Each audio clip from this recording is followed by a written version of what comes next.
Lah iki sapa to jan? Lho, jarwo sapa? Jarwo. Iki Pak Mogol, Pak Mogol ki lak ketuane to kok ora ngerti piye takonono. piye? Iki ketoprak. Oh, gak barongan. Iki mono mboten ketoprak. Syowalatan. Pengen roh Habibe?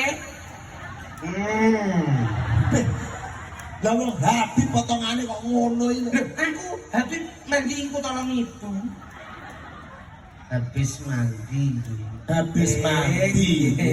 Layak kita resik. Aku gak takok kowe adus nek ora.